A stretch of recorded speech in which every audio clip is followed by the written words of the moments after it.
I remember the morning I first noticed the change. It was small, almost invisible, like a sliver of shadow across her face that didn't belong there. Claire was sitting at the kitchen table, cradling her coffee, staring off into the distance with a faint smile I couldn't quite place. I walked in, offered my usual half-awake greeting, and she responded with a soft nod, eyes barely lifting to meet mine. For a second, I brushed it off. Maybe she'd had a good dream or was planning out her day. But that faint smile, that quiet, hidden expression, it sat with me. Over the next few weeks, Claire's absence became something I could feel.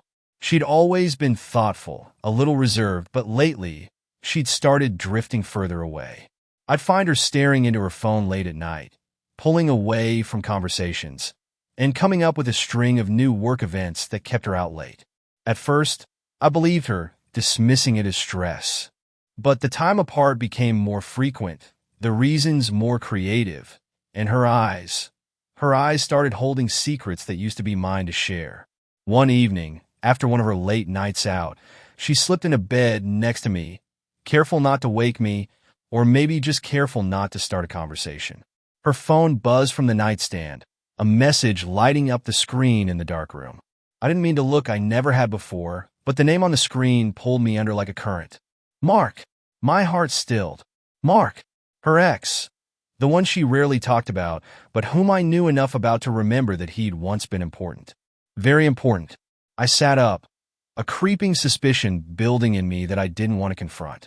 I kept quiet, hoping it was harmless, something she'd brush off if I asked her. Maybe an old friend she hadn't seen in years, one of those catch-up messages that meant nothing. But the more I watched her, the clearer it became. She was holding a part of herself back, tucking something away. One Saturday afternoon, I finally gathered up the nerve to ask her. I didn't want to assume the worst, but I could feel the distance between us growing every day, like something standing between us that neither of us wanted to acknowledge. You've been busy lately, I said, trying to keep my tone light as she flipped through a book, her mind clearly elsewhere. Everything okay? She glanced up, surprised, before smoothing her expression. Yeah, work's just been hectic, she said with a small smile, the kind that used to feel reassuring but now felt like a wall between us. I wanted to believe her. God, did I want to believe her? But there was a part of me that could already see the truth in her eyes. It was a look I'd only seen in her once or twice, a look she used to give me back when we were new, when everything felt raw and alive in hers. But now, that look felt like a stranger's, a reminder of something I didn't want to lose. As days turned into weeks, Claire's late nights became routine. I'd make dinner for two, only to eat alone, our conversations drifting into small talk whenever she was home. I knew I should confront her, ask her about Mark, force the issue, but I kept holding back, afraid of what her answer might be. And yet, every time she walked out the door, a piece of me went with her. That night, lying in bed, I found myself replaying memories of the woman she used to be.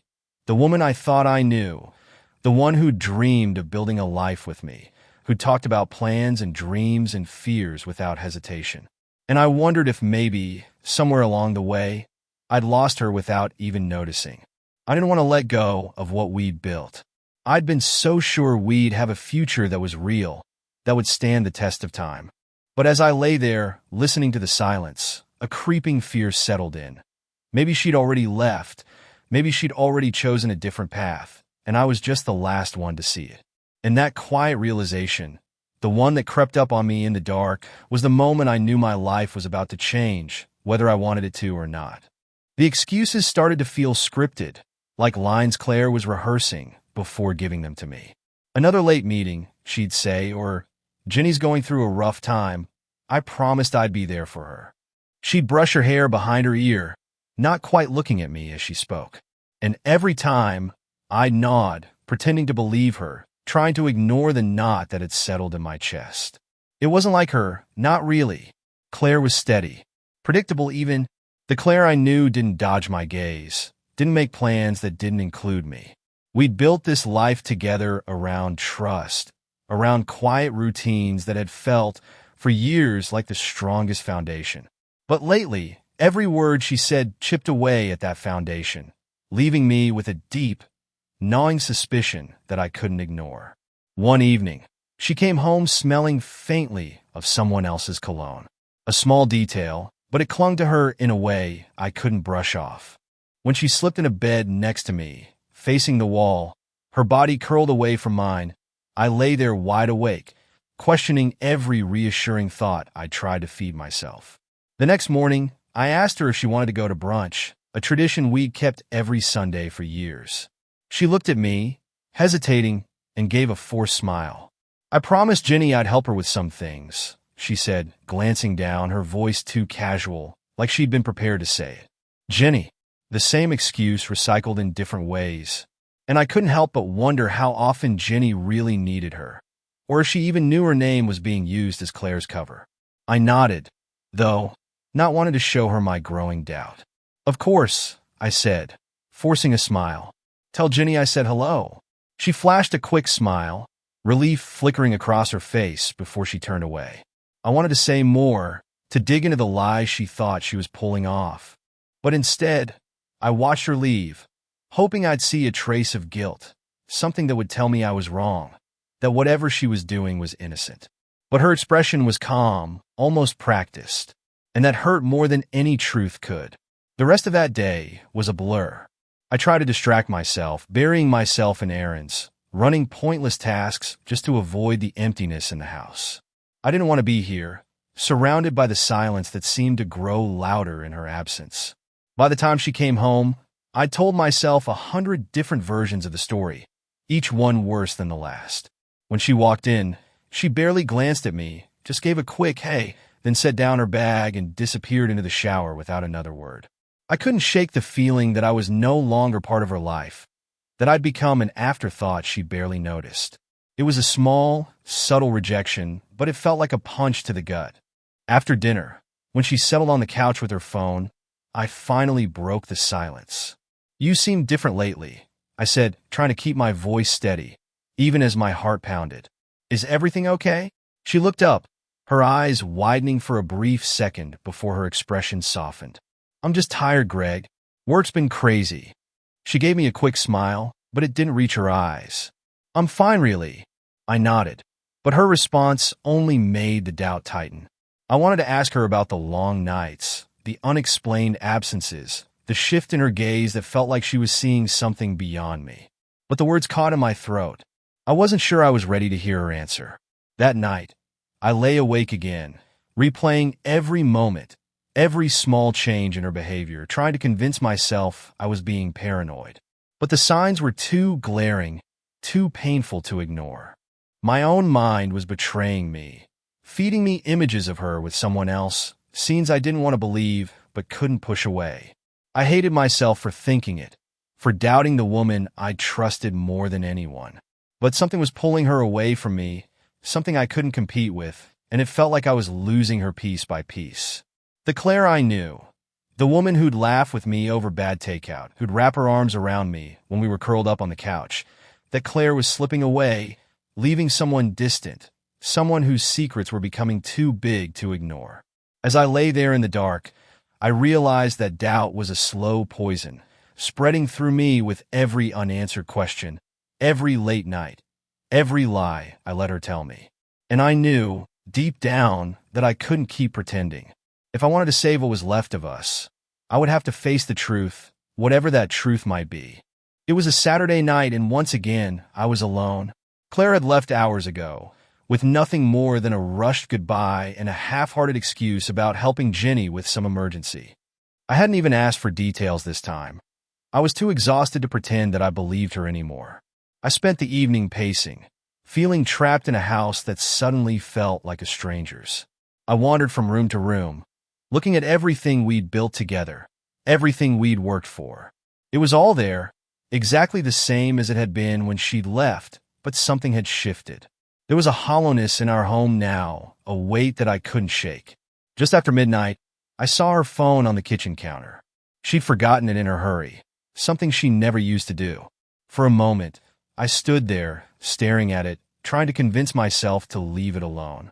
I wanted to believe that I could trust her, that I was just being paranoid.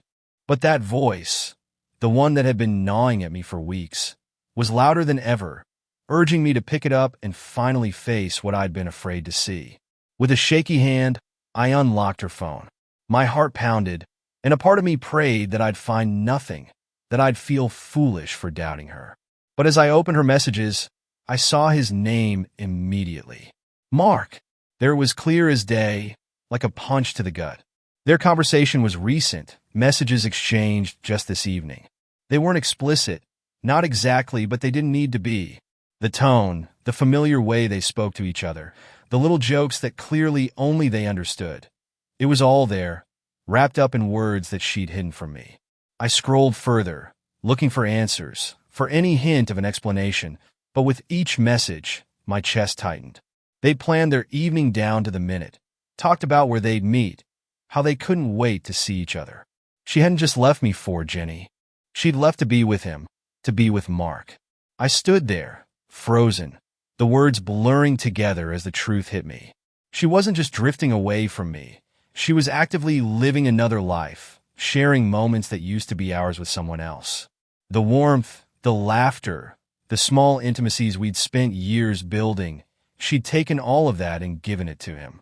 I put the phone down, hands shaking as a cold, numbing realization settled over me. Everything I'd feared, everything I'd tried to ignore, was right there, laid bare in those messages.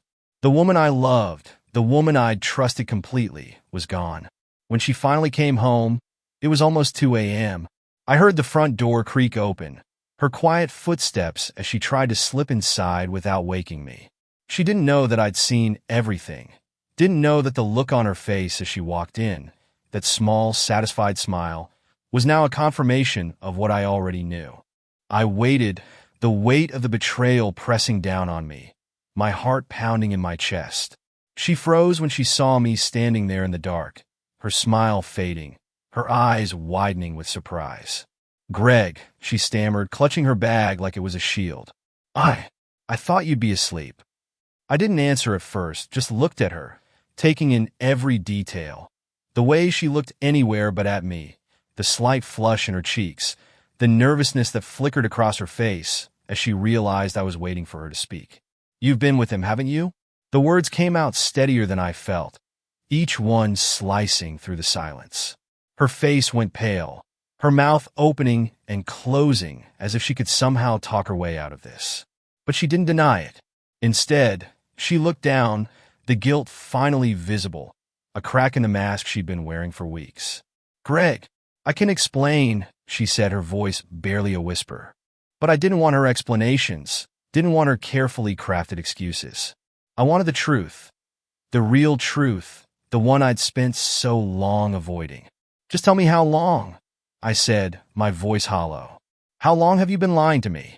She looked away, biting her lip, and in that moment, I knew whatever she said wouldn't change anything. It was done. The trust we'd built, the life we'd shared, all of it was gone, broken beyond repair. "Almost 3 months, she finally said, her voice cracking. "Greg, I didn't mean for it to happen this way. I felt lost, and he was there, and I held up a hand, cutting her off. I didn't want her excuses, didn't want to hear how she'd rationalized destroying what we'd had. I just wanted her to feel, even for a moment, the weight of what she'd done, the betrayal that was ripping me apart from the inside." As she stood there, looking at me with that expression I could barely recognize, I realized that the woman I loved was gone. Whatever was left between us was a hollow echo of something I couldn't fix, couldn't repair. And in that silence, I felt something harden in me, a finality, a cold acceptance that this was the end. I took a deep breath, looking her in the eye one last time. "I need you to leave, Claire. Now." Without waiting for her response, I turned and walked away, leaving her standing alone in the darkness, just as she'd left me all those nights, with nothing but the ache of betrayal between us. I don't remember much about the first few days after Claire left. The house felt like a stranger's place, a shell of memories I didn't know how to inhabit alone. Everywhere I looked, there was a reminder of her. A mug she used, the blanket she kept on the couch, the sweater she left by the front door. Small, quiet relics of a life we'd once built together, a life I thought would be ours forever. At first, I thought the anger would help, that it would fill the hollow ache inside me. And in some ways, it did. But anger, I realized, burns fast. And when it faded, there was only emptiness, a sadness, so thick it felt like a physical weight pressing down on me. I wanted to shout, to tear down every reminder of her, but all I could do was sit, numb, letting the silence close in around me.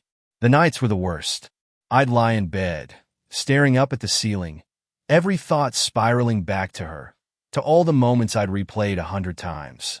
I thought about the signs, the distance, the lies she'd told with a smile. And as much as I tried, I couldn't shake the feeling that I should have seen it sooner. That maybe if I'd been more attentive, I could have stopped her from slipping away. But that line of thinking only led to deeper regret. So I pushed it down, forced myself to move through the days in slow, measured steps. Eventually, I started packing her things. Not everything, just the items she'd left behind. I found myself pausing at each one, remembering how she'd laugh in that sweater on cold mornings, how she'd wrap herself in that blanket during our lazy Sunday afternoons. For a moment, I'd forget what she'd done, forget the betrayal, and I'd feel a pull of longing, a tiny hope that maybe this was all a mistake, a bad dream I could wake up from. But reality always came crashing back. She'd chosen someone else, left me behind without a second thought. That was the truth, and it stung every time I looked at her things, a reminder that the life we'd shared was now just another thing she'd walked away from. One night, about a week after she left, Jenny, one of our mutual friends, came by to check on me. She'd heard what had happened, and her face was full of that careful sympathy, the kind people wear when they're afraid of saying the wrong thing. I appreciated her kindness, but her presence also brought a fresh wave of pain, like she was there to bear witness to my humiliation. We sat at the kitchen table, where Claire and I used to share our mornings. Jenny sipped her tea, glancing around the room before finally asking, "How are you holding up, Greg?" I shrugged, forcing a smile I didn't feel. "I'm getting through it, I guess. Some days are harder than others." She reached across the table, her hand resting on mine. "If you ever need to talk, you know I'm here. Don't let this eat you up inside. You didn't deserve any of this." Her words should have felt comforting, but they just left me with a deep sadness, a sense of loss that went beyond Claire's betrayal. I nodded, thanking her, but I could barely hold myself together as she sat there, her expression full of pity. I didn't want pity. I wanted my life back. I wanted to rewind the clock to a time when I didn't know the weight of this kind of pain. After Jenny left, I poured myself a drink and sat by the window, watching the night settle over the neighborhood. It was quiet outside, peaceful like nothing had changed. I realized that everyone else's lives were moving forward, while mine felt stuck in this endless loop of loss. The world kept turning, oblivious to the broken pieces I was trying to hold on to. But as I sat there, I knew I couldn't live like this, couldn't let my life be defined by the woman who'd betrayed me. I needed to find a way to move forward, even if I wasn't sure where that path would lead. The next morning, I packed up the rest of her things and put them in the garage. I took down the photos of us from the walls, placing them in a box in the back of a closet, hidden from sight but impossible to erase. I had no idea what the next days or weeks would bring, but I knew that if I wanted to rebuild any part of my life, I had to start letting go. As I cleared the last of her things, the house felt emptier, but also lighter. Like I was finally beginning to reclaim it, to make it mine again. For the first time in weeks, I felt a sliver of hope. Not for what I'd lost, but for whatever might come next. It was a small feeling, tentative, but it was there, a spark amidst the ashes. And as I closed the door on the empty room that once held her things, I told myself that maybe, one day, I'd be able to fill that emptiness with something new. Days turned into weeks, and the ache of Claire's absence settled into something I carried with me, like a dull weight I couldn't set down. I'd gotten used to the quiet in the house, but it wasn't a peaceful kind of quiet. It was a silence that pressed in on me, filling every room with memories of what used to be. I'd come home from work each evening, instinctively looking for a car in the driveway, before reminding myself she was gone. I'd step inside, walk through the house, and feel the strange emptiness of it all. I knew she wasn't coming back, and still, some part of me kept searching for her, hoping for some explanation, some closure I knew I'd never get. One evening, I found myself at the kitchen table, staring at the pile of mail that had accumulated there. I flipped through bills, junk, and then, tucked at the bottom, a postcard from an old friend of ours, a reminder of the life we'd shared together, the friends we'd built that life around. The realization hit me hard. I not only lost Claire, but also the version of myself that existed in that world we'd built together. Now, it all felt like it belonged to someone else, like the person I'd been with her was slipping further away with every passing day. My phone buzzed, and I saw a message from Jenny, asking if I wanted to join a few friends for drinks. She and a few others had been reaching out, trying to draw me back into the social world I'd been avoiding since Claire left. Part of me wanted to go, to feel normal again, to push past the hurt. But another part of me wasn't ready to face everyone's questions or their pitying looks. I texted Jenny back, thanked her, and made some excuse about work. She replied with an understanding, "Take all the time you need, Greg. We're here for you." I appreciated her patience, but it just underscored the truth I hadn't wanted to face. I was still living in the shadow of what Claire had done, still dragging the wreckage around with me every day. That night, I lay awake, staring at the empty side of the bed. I thought about all the little things that had held us together. Our inside jokes, the lazy Sunday mornings, her laugh when I'd do something dumb just to make her smile. It wasn't just Claire that I missed. It was the life we'd shared, the future I thought we were building. And now, with every empty evening, I felt the weight of what could have been. After weeks of dancing around it, I finally decided it was time to see a therapist. I didn't know what to expect, didn't know what talking about it would do, but the pain was something I couldn't carry alone anymore. I scheduled an appointment, not sure if it would help, but knowing I had to try something. Anything. The first session was harder than I expected. The therapist, Dr. Morris, listened as I recounted everything. How I'd found the messages, how she'd looked at me when I confronted her, the quiet devastation I'd felt watching her walk out of our home. Saying it all out loud was like ripping open a wound, but there was a strange relief in it, too. For the first time, I wasn't holding it all in, wasn't pretending that I was fine. Dr. Morris didn't offer solutions or easy answers. Instead, she listened, really listened, and asked questions that made me confront things I hadn't wanted to face. She asked me about the life Claire and I had built, about my dreams for our future, about the part of me that still missed her despite everything she'd done. I found myself saying things I hadn't even admitted to myself, talking about the loneliness, the anger, the sense of betrayal that lingered like a scar across my chest. At the end of the session, she gave me a small, compassionate smile. "You've been through something deeply painful, Greg," she said quietly. "But healing isn't about forgetting. It's about learning to live with the pieces that are left and building something new from them." Those words stayed with me. I drove home that evening, thinking about the life I had now, the life without Claire, without the plans we'd made. I knew it wasn't going to be easy, but I also knew that I had to let go of what I'd been holding on to. I had to accept that the life I thought was mine was gone, and it wasn't coming back. That night, I took the last of her things, those few items I hadn't yet been able to box up, and put them away. I told myself it wasn't about erasing her. It was about making room for whatever came next.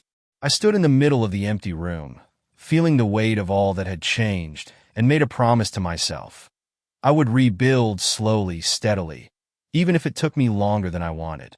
I didn't know who I'd be on the other side of this, or if I'd ever feel whole again. But for the first time, I felt a flicker of something like hope, a small glimmer that maybe, just maybe, I could start fresh with nothing holding me back. It had been months since Claire had left, and I was doing my best to move forward. The routines were different now. Dinners for one, quiet weekends, and a house that felt more mine each day. I'd packed up her things, buried the memories, and kept going, step by step, hoping the ache would ease with time. But one day, out of nowhere, she reached out. I was standing in the kitchen, scrolling through a few emails when her message came in. Seeing her name flash on the screen jolted me back, like a wound reopening. "Greg, I know I have no right to ask, but could we meet?" I just need to talk, even if it's just once. I understand if you don't want to. I stared at the message, my thumb hovering over the screen. Part of me wanted to ignore it, to pretend I hadn't seen it, to preserve the shaky peace I'd worked so hard to build. But another part, the part of me that still held the hurt, the unanswered questions, wanted to know why she was reaching out now. Why, after all this time, did she think there was anything left to say? Against my better judgment, I agreed to meet. We picked a small cafe on the edge of town, one we'd never been to together. I chose it on purpose, wanting a neutral place where memories wouldn't interfere, where she couldn't disarm me with nostalgia. I arrived first, and as I waited, I felt a familiar tightness in my chest, like something fragile was about to shatter all over again. When she walked in, I almost didn't recognize her. She looked tired, a little worn, her eyes searching the room until they landed on me. She offered a small, tentative smile as she made her way over to the table.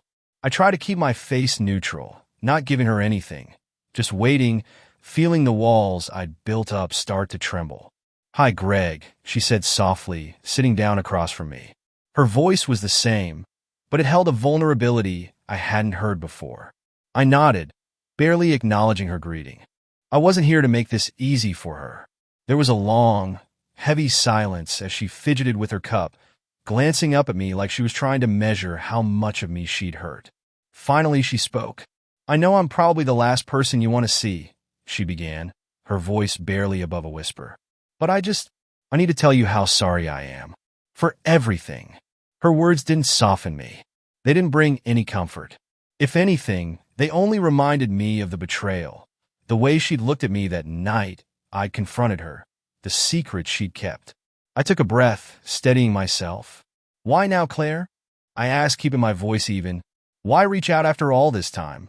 She looked down, her fingers tracing the edge of her cup. "Because I can't stop thinking about what I did to us, Greg. About how badly I hurt you. I thought I'd find something with Mark. I thought he'd bring back parts of me that I felt like I'd lost. But I was wrong. I broke something real for a fantasy." Hearing her say his name still cut deeper than I wanted to admit.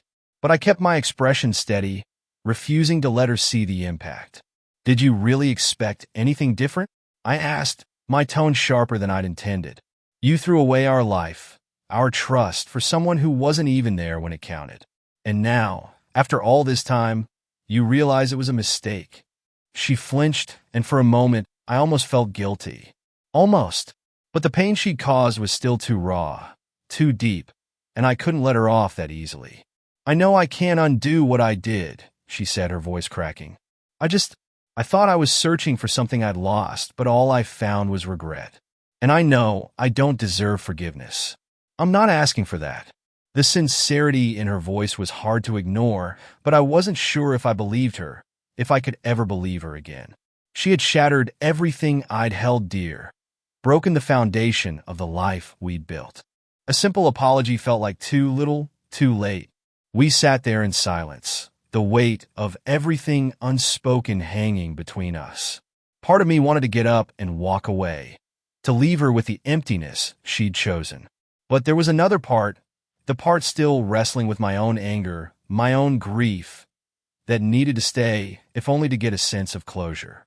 "Claire," I said slowly, choosing my words carefully, "I'm trying to rebuild my life. And I'm doing that without you.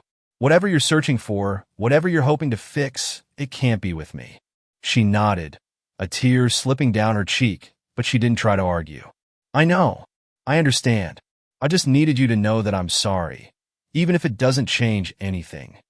I let out a long breath, feeling something in me release, a tension I'd been holding on to since the day she left. There was no joy in her pain, no satisfaction in seeing her remorse. But there was a quiet relief, knowing that she felt the weight of what she'd done. "I hope you find peace, Claire," I said, standing up, "but I need mine too, and I can't do that with you in my life." With that, I turned and walked away, leaving her in the cafe, in the past, and finally, beginning to feel the first hint of freedom from the shadows she'd left behind. The cafe meeting with Claire left me feeling like I'd finally shut a door I should have closed a long time ago. Seeing her again, Hearing her apologies was like pulling the last shard of glass from a wound. I wasn't healed, not by a long shot, but I felt lighter. She was out of my life, and this time it felt real. For the first time in months, I allowed myself to imagine a future without her shadow lingering over every choice I made. I got up the next morning with a strange sense of purpose, like the fog had finally lifted and I could see my life clearly again. The ache was still there, and I knew it would be for a long time, but there was a new feeling too, a quiet kind of freedom. My therapist had encouraged me to make changes, to let myself reclaim parts of my life that had once been shared with Claire. So, I started with the house. I packed up the few remaining items that reminded me of her. Old photos, the little souvenirs we'd picked up from trips. I boxed them up, one by one, each item representing a part of my past I was ready to put away. There was a sadness to it, but it was also a relief. I was making space for myself, letting go of what was no longer mine to hold. Once I was finished, the house looked different. Still quiet, still a little too big for one person, but it felt more like mine. I even rearranged some of the furniture, moved things around until they felt right in a way that I hadn't bothered with since she'd left. It was a small change, but standing there, looking at my newly arranged living room, I felt a sense of accomplishment, however small. Over the next few weeks, I took small steps to rebuild my routines. I started going to the gym again, a habit I'd let slide over the months. I reconnected with a few friends who'd been reaching out, quietly checking on me from a distance, giving me the space they knew I needed. One Friday night, I accepted an invitation from my friend Mike to grab a beer. It was the first time in months that I'd been out socially, and for the first time I didn't feel like I was just pretending to be okay. Sitting at the bar, I caught myself laughing at one of Mike's jokes, really laughing. For a moment, I forgot about everything, about the betrayal, the hurt. I felt like myself again, like I was starting to live in a version of my life that was mine, unburdened by anyone else's choices. A few days later, Jenny texted, inviting me to join a group hike. It was something I'd always meant to do, but had never gotten around to. She'd been a quiet support throughout the whole ordeal, and I felt ready to reconnect with the people who'd been there for me, even when I'd been too wrapped up in my own pain to notice. The hike was tougher than I expected, and halfway up, I was out of breath, regretting every skipped workout over the past few months. But as I looked out over the trees, the vast, open view in front of me, I felt a sense of calm, a reminder that there was still beauty to be found, even after everything had changed. Afterward, sitting with the group, sipping on water and catching my breath, Jenny leaned over and gave me a warm smile. "You know, Greg, it's really good to see you here. It's good to see you moving on." I nodded, feeling a mix of gratitude and something else, a faint spark of hope. I think I'm finally ready," I said, more to myself than to her. The days turned into weeks, and the pain of losing Claire began to fade into the background. It didn't go away entirely, and I doubted it ever would, but it was becoming a part of me, something I could carry without letting it define me. Every time I did something new, every time I stepped outside of what our life had been, I felt a small surge of pride, a reminder that I was stronger than I'd ever known. I started looking into new hobbies, simple things like cooking classes and weekend photography trips. These small steps, these moments that were mine alone, helped fill the empty spaces Claire had left behind. I was building a life that was fully mine, a life that I could shape without her shadow lingering over me. One evening, I sat on the back porch, watching the sun set over the trees, feeling a kind of peace I hadn't felt in a long time. I didn't know what the future held, didn't have all the answers, but for the first time in months, that was okay. I was learning to live without closure, without certainty, and finding strength in the quiet moments. As the last bit of light faded from the sky, I told myself that this was enough, that I was enough. The days of loneliness had changed from sharp to something quieter, almost a presence I'd come to accept. At first, it was suffocating, this emptiness, the spaces in my life where Claire's voice and laughter used to be. But slowly, I learned to sit with it, to let it become something familiar rather than something I feared. I had taken every reminder of her out of the house, tucked it all away in boxes, and put them in storage. But the real work wasn't in clearing physical objects. It was in reclaiming all the little parts of my life that felt like they'd been left shattered. Nights were still difficult, but I had routines now, small anchors I could hold on to.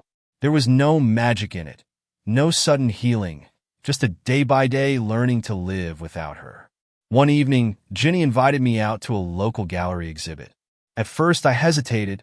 Part of me still felt like being alone was easier, like these social gatherings only reminded me of everything that had changed. But I could hear her voice in my head, reminding me not to close off the world, reminding me that I wasn't as alone as I felt. So I went, standing there surrounded by people, listening to the hum of conversation, realizing that I was, in some strange way, glad to be out. Jenny introduced me to a few people, and for the first time in a long time, I didn't feel the urge to escape. It felt good to talk, to hear about other people's lives, to remember that mine still had room for new connections, new moments. After the event, I thanked Jenny, and she gave me one of those knowing smiles. "You're doing better, Greg," she said, her hand on my shoulder. "Even if it doesn't always feel like it." She was right. I was doing better, even if the progress felt painfully slow. Some nights, I still found myself reaching for my phone, wanting to scroll through old photos to relive the memories that had once been my comfort. But instead, I'd stop, put the phone down, and remind myself that there was a difference between remembering and living in the past. The loneliness wasn't going to vanish overnight. It was now a part of me, something I had to carry, but it didn't feel as heavy anymore. Dr. Morris had told me in one of our sessions that healing was about making peace with the void, with the parts of ourselves we could no longer fill. And over time, I was beginning to understand what she meant. One Saturday, I decided to take a day trip out of town, something I'd never done alone. I packed a small lunch, grabbed my camera, and drove to a trail I'd been meaning to explore. The silence was daunting at first, every step echoing in my mind, every stretch of the trail reminding me that I was here, facing life without anyone by my side. But as I kept walking, I began to notice things I hadn't in a long time. The way the sunlight broke through the trees, the quiet rustle of leaves underfoot, the way the breeze seemed to carry away the weight I'd been holding on to. There was a peace in the solitude, a quiet strength in knowing that I could keep moving forward, even if it was alone. I sat down by a small lake, looking out over the water, feeling that familiar ache. I thought of Claire, of all the dreams we'd once talked about, the life we'd imagined. But instead of feeling the raw sting of betrayal, I felt something softer, almost like acceptance. I had loved her, and she had once been a part of me. But that was a chapter that had ended, and now I was starting a new one, even if I had no idea where it would lead.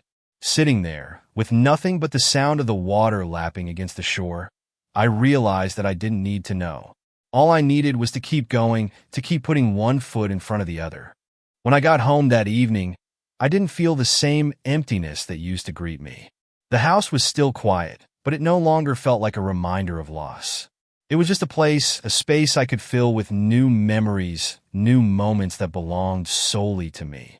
And as I settled in a bed that night, I understood that the void would always be there, but it didn't have to define me. I could live with it, even embrace it, as part of who I was now.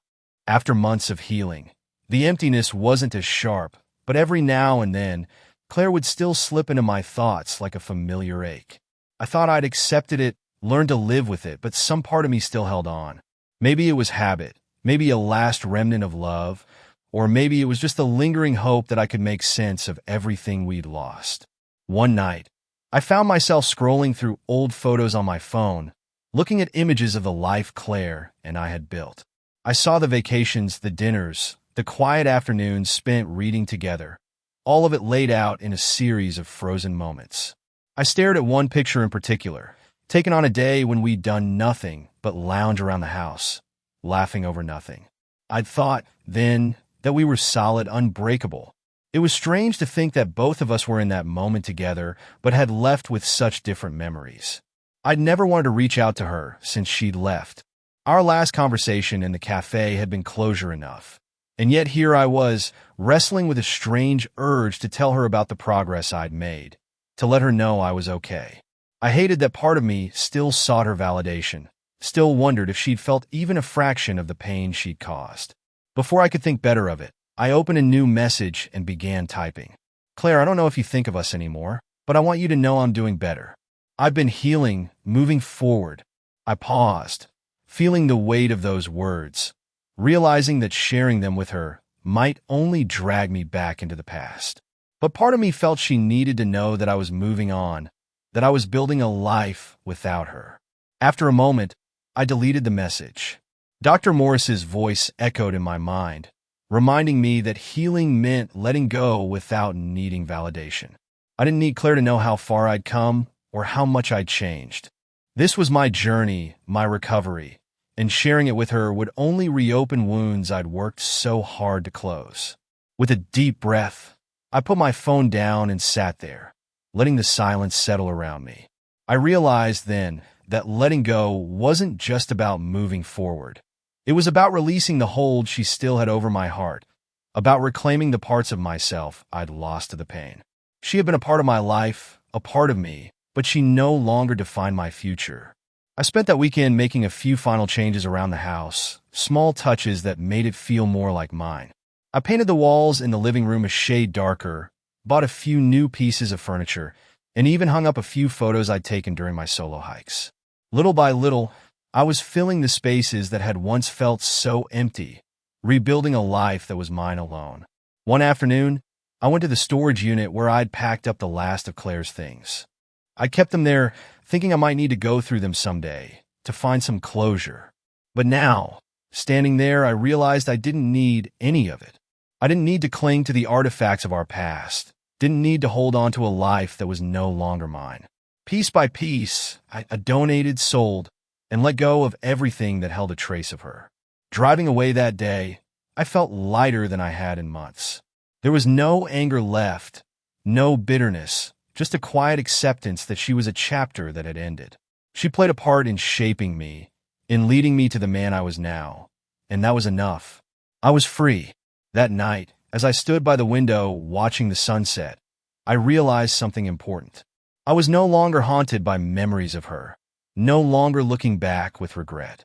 For the first time, I felt fully present in my own life, able to face the future without the weight of the past holding me down. Letting go didn't mean forgetting. It meant accepting that I could live with the memories without being bound to them, that I could carry my scars with pride instead of shame. And as I looked out into the fading light, I knew I was finally ready to move forward, whole and unburdened, into whatever came next. Months had passed, and each day felt a little lighter. I'd started rebuilding my life from the ground up, piece by piece, and for the first time, it felt like my life, not just something I was trying to fix. There was a quiet strength in knowing that I'd come through the worst of it, that I'd survived the heartbreak I never thought I'd face. One evening, after a long day at work, I found myself taking the scenic route home. The streets were lined with trees, their leaves just beginning to change color, the first signs of fall brushing the edges of the landscape. I rolled down the window, letting the crisp air rush in, feeling a calm I hadn't known in years.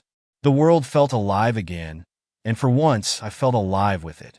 I've been slowly building new routines, new connections.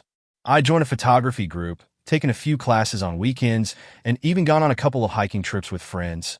Each new experience reminded me of what life had to offer outside of the shadows of my past. I no longer felt the urge to look back or wonder what could have been. Instead, I was finding joy in the unknown, in the things I could discover on my own. That night, as I arrived home, I noticed how different the house felt. It had transformed, just as I had. The rooms were no longer marked by loss, but by possibility. I'd filled the walls with photos from my hikes, with framed pictures of the places I'd visited, even the ones I'd ventured to alone. I'd added colors and touches that made it feel like mine, a home, not just a place I shared with memories. As I made my way into the living room, I glanced at a small, framed photograph on the bookshelf, one of the few I'd kept from the past. It was of me, laughing, standing beside the ocean on a stormy day, Claire's arm linked in mine. For a moment, I allowed myself to feel the bittersweet memory, to recognize the chapter she'd been in my life. But as I looked at that photo, I no longer felt the sharp sting of regret. Instead, there was a gentle gratitude, an acknowledgement that, in her own way, she'd helped me become who I was now. I took a deep breath, feeling a lightness that was entirely new. Claire was a part of my story, but she wasn't the ending. And as I stood there, I knew that I was finally ready to move on, not just in words, but in my heart.